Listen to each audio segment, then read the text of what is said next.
Focus reality and agro farming వారు premium farm land projects మన పొలం ఫేజ్ 1, 2 మరియు 3 కంప్లీట్ చేసుకొని మన పొలం phase 4 Wasar village at Narayana Khed లో ఆగస్టు 15 ఇండిపెండెన్స్ డే రోజు గ్రాండ్ లాంచ్ చేయడం జరుగుతోంది.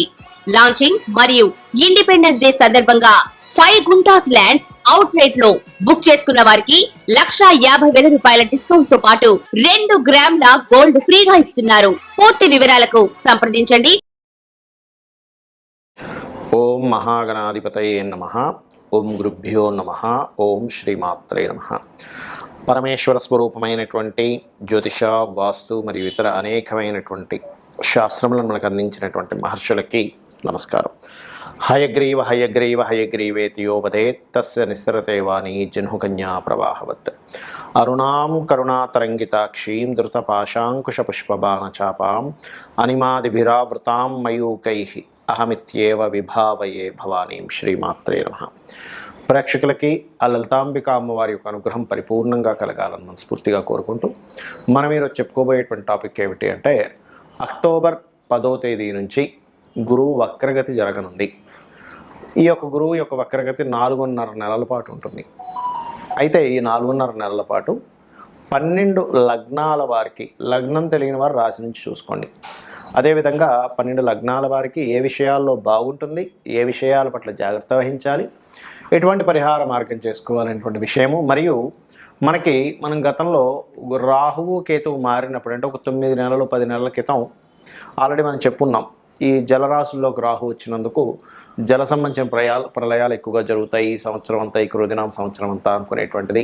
అదేవిధంగా భూ సంబంధించిన విషయంలో ఫ్లక్చువేషన్స్ వస్తాయని కూడా చెప్పుకున్నాం. అదేవిధంగా మనం ఇప్పుడు చూస్తూ ఉన్నాం. అయితే మరి ఈ గురువు వక్రగతి వల్ల ఎటువంటి ఫలితాలు జరుగుతాయి, మరి ఎటువంటి జాగ్రత్తలు ఉండాలి? ఈ గురువు వక్రించినప్పుడు కుజుడెళ్ళి కర్కాటక రాశిలో నీచపడి అక్కడ మళ్ళీ వక్రిస్తున్నాడు. కాబట్టి ఈ యొక్క కలయిక విషయంలో ప్రకృతి మనకేం సందేశం ఇస్తుంది? ఎప్పుడు కూడా గ్రహాల యొక్క మార్పుల వల్ల ప్రకృతిలో కొన్ని మార్పులు జరుగుతుంటాయి. మంచి చెడు రెండు జరుగుతూ ఉంటాయి. అది ఏమిటి, ప్రజలందరూ కూడా ఆ యొక్క విషయాల్లో ఏ జాగ్రత్తలు తీసుకోవాలి, మరి జాతకం లేని వాళ్ళు ఎటువంటి పరిహార మార్గం చేసుకోవాలనేటువంటి విషయాన్ని ఒక్కొక్క విధంగా మనం తెలుసుకుందాం. మేషలగ్నము, మేషరాశి. మేషలగ్నం వారికి ఇప్పుడు నేను చెప్తున్నటువంటి విషయాలు ఏదైనప్పటికీ కూడా, చెప్తుంది నేనైనప్పటికీ కూడా చెప్పిస్తుంది సాక్షాత్ లలితామ్మ వారికి భావిస్తూ, ముందుగా మేషలగ్నం వారికి కనుక చూసుకున్నట్లయితే ఇక్కడ ఈ యొక్క లగ్నం మీదకి, అంటే ఈ రాశి అనుకోండి, లగ్నం అనుకోండి, గురువు వక్రించి వస్తున్నాడు. ఇలాంటప్పుడు మొట్టమొదటిగా మీకు కలిగేటువంటి బెనిఫిట్ ఏమిటి? 12వ అధిపతి 2లో ఉండి వక్రించాడు. ఇక్కడ ఇది ఒక సూచన. ఈ లగ్నం వారికి ఏమిటది, ఏం మంచి జరుగుతుంది, ఏ జాగ్రత్తలు చూసుకున్నట్లయితే, పాయింట్ నెంబర్ 1, ఇక్కడ ఇది విదేశీ యోగాన్ని, విదేశాలకు వెళ్ళి అక్కడ ఇబ్బంది పడుతున్నటువంటి వారు కొంతవరకు ఊరటని, ఇన్వెస్ట్మెంట్స్ విషయంలో జాగ్రత్తగా చూసి ఇన్వెస్ట్మెంట్ చేస్తున్నట్లయితే దానివల్ల కొంత లాభాన్ని ఇస్తుంది. అయితే ఎటువంటి ఇన్వెస్ట్మెంట్స్ విషయంలో జాగ్రత్త పడాలి? ఇప్పుడు చూడండి, కొంతమంది ఇంపోర్ట్ ఎక్స్పోర్ట్ రిలేటెడ్ సంబంధించిన విషయాల్లోని, లేనట్లయితే రకరకాల వాటిలో ఇన్వెస్ట్మెంట్ చేస్తుంటారు. కాకపోతే ఇక్కడ 4వ స్థానంలో ఈ యొక్క అక్టోబర్ 20వ తేదీ నుంచి కుజుడు వచ్చి నీచ పొందుతున్నాడు.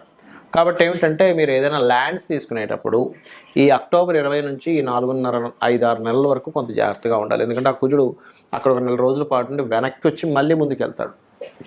కాబట్టి ఈ యొక్క విషయాల్లో జాగ్రత్తగా ఉండాలి. కుజుడు అక్కడ ఉన్నందుకు సర్వసాధారణంగా కూడా మనకి దేశవ్యాప్తంగా, ప్రపంచవ్యాప్తంగా విషయాలు కూడా ఆఖరిలో చెప్తాను.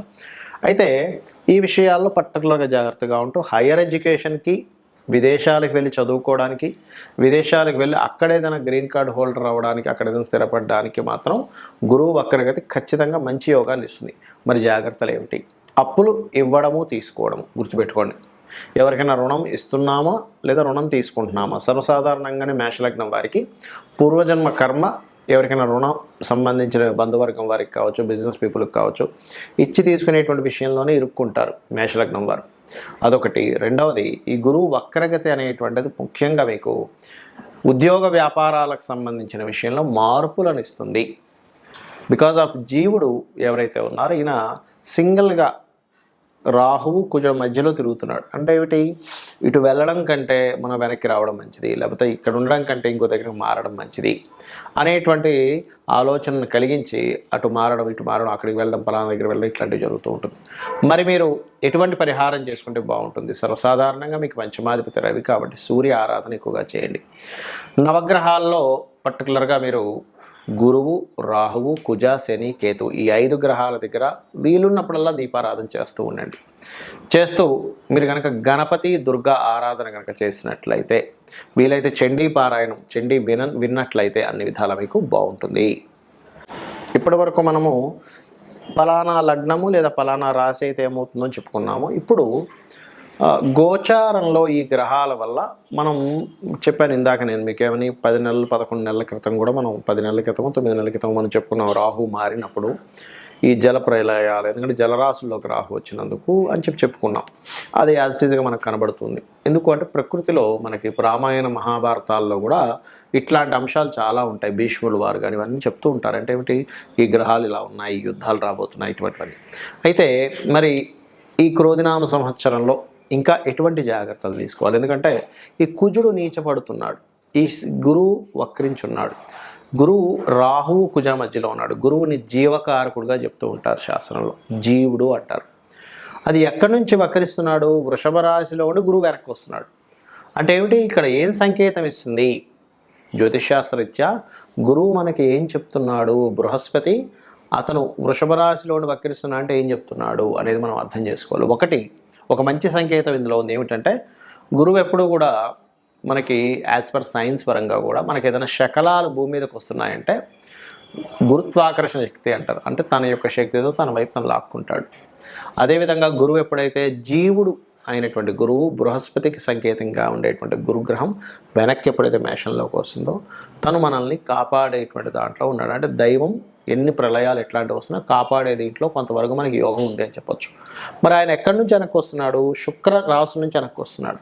అంటే దాని యొక్క సంకేతం ఏమిటంటే ఇంకా మనకి కుజుడు ఎప్పుడైతే నుంచి పొందుతున్నాడో ఈ యుద్ధ సంబంధించిన విషయాలు కానీ, వాటర్ రిలేటెడ్ సంబంధించిన, రైన్ రిలేటెడ్ సంబంధించిన విషయాలు కావచ్చు, సునామీలు లాంటివి కావచ్చు, యుద్ధాలు లాంటివి కావచ్చు, ప్రళయాలు కావచ్చు, ఇంకా ఉన్నాయి.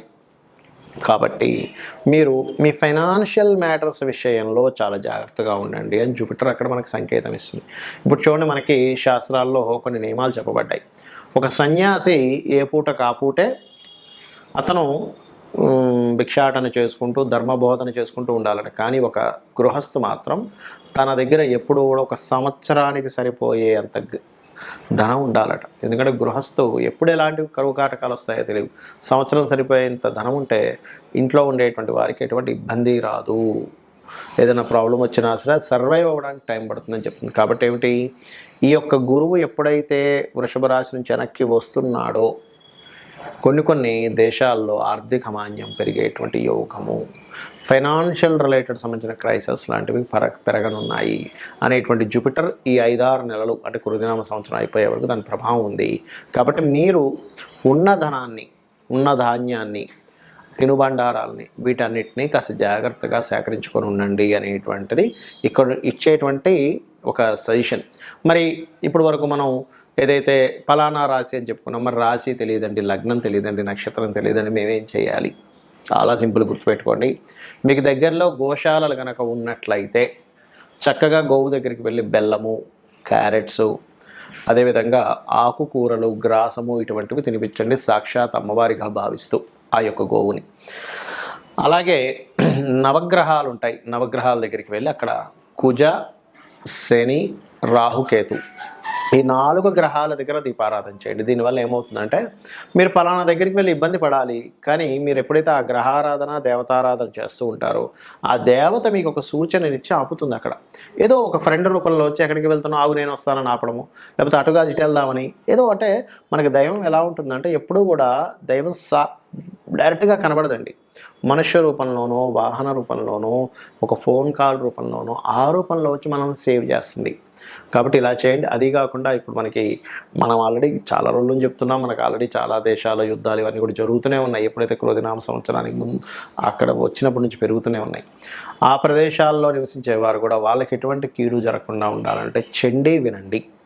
చండీ పారాయణం వినడం, చండీ ఆరాధన చేయడం, దీపాన్ని వెలిగించి దీపాన్ని చూస్తూ అగ్నిదేవుణ్ణి ఆరాధన చేయడం చేయండి. దానివల్ల ఏమవుతుందంటే అగ్ని జల విపత్తులు ఏవి కూడా రాకుండా ఉంటాయి. శ్రీమాత్రే నమః.